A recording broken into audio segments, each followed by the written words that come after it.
I'm Scotia Moore.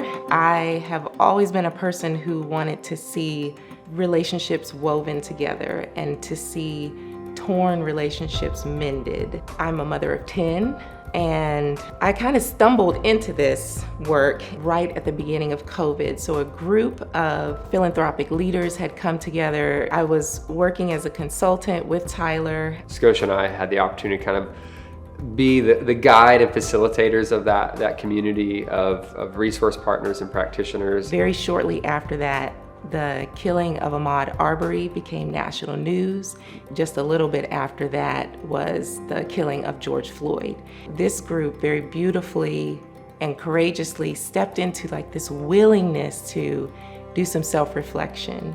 And at the same time, some national reports came out about the disparity in giving to Black-led nonprofits. We've had really just the idea to create a new way of having conversations, a new way of interacting, and so each one of us are kind of bringing different relationships of trust that we have together. As I engaged in this conversation around ethnic and economic division, I came to that with the same heart, a weaver, a mender. How do we create connections that do not exist? And then how do we repair places that have been torn apart? As we tried to identify what were the key things that would shift the narrative and the relationships between those who are doing the work and those who are funding the work, a group came together to narrow it down to 4 intentions that were trust, honor, mutuality, and co-creation.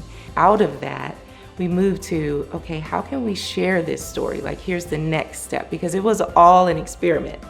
I think we came to this project of the Loom through, first, we were trying to embody these intentions together. Mm-hmm. And so as we've built trust and honor and mutuality over time, we're always looking for new opportunities to co-create. We thought, hey, this could be an opportunity to really bring into the storytelling piece into the work. Right, and to do that in a way where it was done as a collective. Like, it was really important that, you know, we were helping to facilitate others telling their stories and their experiences, and also doing that in a creative way, in a way that says we value the voice of the artist, we want to honor them in this process. We decided to do what we called a digital journal called the Loom. So we started a website, and on that we would have just 4 volumes of the Loom discussing those 4 intentions. Trust is the foundation of relationships. When you really can't go very far if you don't have it. And so we wanted to feature people who had actually done hard work and had hard conversations and built some trust over time. I think what this amazing community has built is a variety of people who never knew one another. I had the privilege of being partnered during this entire process with Vanessa Morrison, who is just so generous in the way she gives back to her community. But it really has become just this beautiful relationship. And what I would say in terms of trust is just get outside of your circle. I loved Vanessa's article, practical pointers on like, what do we need to do to grow trust? Because we want to cultivate trust, we want to build trust. We featured a piece of artwork and a story by Erin Shaw. And she does a wonderful job of creating art that accelerates into the tension, even of relationships, with courage and with integrity. It was so much fun sharing Marcus and I's story. You know, Marcus and I have been building kind of trust and relationship with one another the last 8 years. One thing that let the guard down for me, or that helped bring my guard down with trust, part of it was the conversations we would have. It wasn't always about the work. The approach that I kind of took to building trust was just really listening, showing up, being vulnerable. We're building an actual relationship. It sets a perfect foundation of trust. Since sharing our story on the Loom, it's been fun to also see the different other ways in which we've been co-creating together, doing a peace walk together that we had opportunity to lead. Marcus kind of leaning in a new way to help just give some shape and some ideas to even how do we better resource and support the broader East Side community, growing opportunities between he and I, but then also for the community around us. Our second volume focused on the intention of honor. So we wanted to honor the people who are on the front lines doing this work. I think we live in a culture and a context where, resources and money and power, they get honor. Funding is a resource. Life experience, wisdom, trust, credibility in the community, those are also resources. And we wanted to honor the work that they were doing and not have them always having to choose between making a difference and making a living. So Kim and Greg were able to talk some about this concept of rest. A lot of practitioners are really worthy of that honor.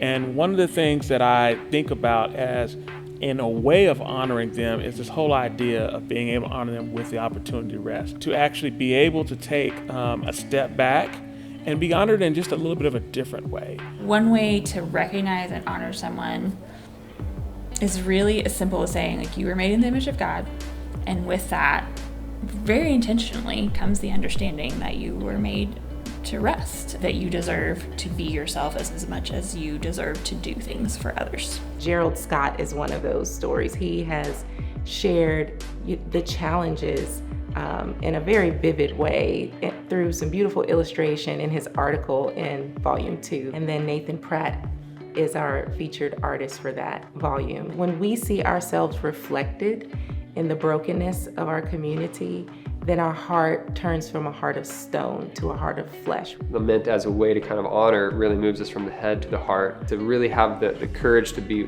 willing to embrace the brokenness that our brothers and sisters are experiencing. And so we would have these lunches. We just brought in the community and asked them to have a conversation about honor. There were some tough conversations. Sometimes there were tears, and we're moving collectively towards something because we are connecting with each other. I think if I were to pick one that was my favorite in the creation process, it would be mutuality. Mutuality. This intention has been so foundational for me in my own journey of this work of weaving a community of care and belonging. When we talk about mutuality, we talk about we're all givers and receivers. And so it's the courage and the confidence to give at times, and then it's the humility and vulnerability to be a receiver. In the volume on mutuality, Clarence Hill helps us to discern between which golden rule are we living by. You may be thinking about the golden rule that we all know that says, do to others as you would have them do to you.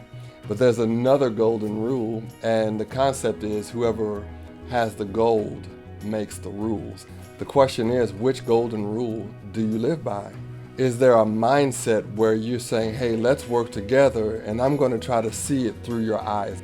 We also were able to tell the story of this relationship between these two guys from totally different worlds. Somewhere along the way, they introduced me to Vernon Dees. I got to meet Joey, and it was like a long lost friend. We hit it off. We just have similar passion for community involvement.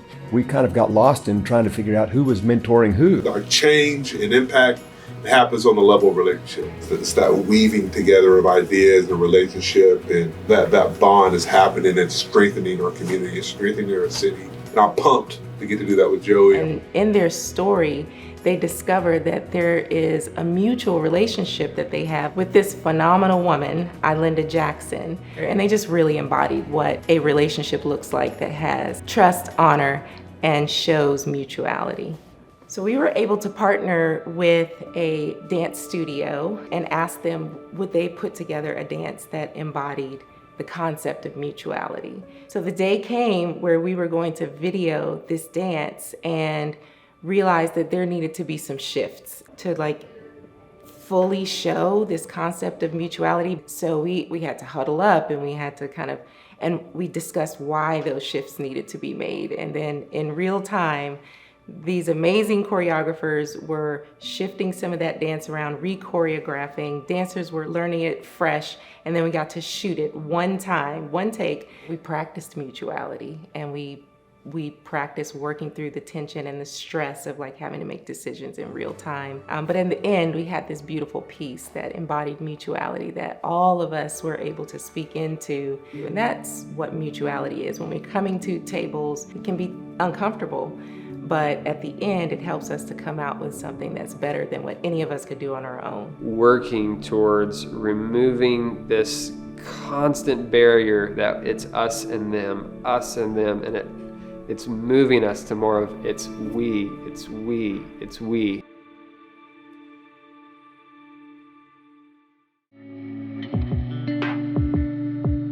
Volume 4 is talking about co-creation. For me, this idea of co-creation really is built on the foundation of trust, honor, and mutuality. And so when we take the time to build those things, to practice those things, then the opportunity emerges for us to do co-creation. Many of us have a faith root for the work that we're doing. In this final volume, we listened to John Mark Hart and Corey Hall talk about the golden thread of co-creation. The idea of redeeming something means that we have an understanding of what's been broken, how it was actually created to be in the first place, and what role we have in the work of that repair. At the human level, we actually all really need each other. It's not just that people being served need nonprofit organizations and nonprofit organizations need funders. All of us need each other. Humility recognizes I have something valuable to contribute, but I can't make my contribution in isolation. I need to be willing to share power, to share decision making. And so when I think about the work of co-creation, the work of redemptive generosity, what we're trying to do is build something woven together that can sustain the next generation. The volume discusses creating and then moments for other people. We have to share our keys with them. And Taylor Doe talks about that in his TED Talk. And he's the one who designed the website for us and co-created this project. So in the written portion of volume 4, Sue-Ann Arnold shared some of her learnings. Gabrielle Butler shared some of her learnings on the concept of co-creation. And then we also featured a spoken word by Strong Moore, who really pulls together that final weaving of this concept of the loom. Tapestry, you and me. Let's envision a new community where there is no more top and bottom, where we are no longer entombed in an endless cycle of giver and receiver, where our giving is not characterized by the gritty and guile of committee and file and how much money did you raise this quarter? But by the realization that every man clad in Armani and every bright smile child is both fully the receiver and the giver. Artists carry a voice that shifts culture, and ultimately we want this work in part to shift the culture of the relationships within the funding world. Through everybody's shared wisdom, I think we've really tried to highlight these practices at the end of each volume. There's these, hey, here's how you can practice that. My hopes and dreams are that some of these intentions will be woven into the fabric of how funding happens, period. I think what I got to see glimpses of is that there were others within this community that were also practicing out these intentions. And I see that happening. Like it has felt at times like is this going to be like this walk down this road into the fog with just a few of us? But I see people coming together and linking arms like we're not sure what all the outcomes of this will be. And we can't guarantee everything, but we know that it's good and we see good fruit coming from it. And so let's take another step. I hope that funding entities will see ways to bring greater support holistically around those doing the work, not just funding the outcomes, but also funding those, the support of the people actually doing the work. But I also dream of seeing our children be able to see us doing something differently and that they will be inspired by that. I think my dream for this community of care and belonging that are looking to be generous together, I think my dream would it become common in Oklahoma City, and so that it would just be almost just a part of the culture. So this is the new way in which we partner and engage in the work. In reflection, I think weaving was the right analogy. Like it takes patience and it takes some creativity, and it is both beautiful in form but useful in function. I am more convinced now than ever that weaving connections is healing to a community, is inspiring to people. I think we'll see transformative things come out of that, transformative fruit that's not just about how money flows, but just how a community, a city, a state, a nation cares for one another.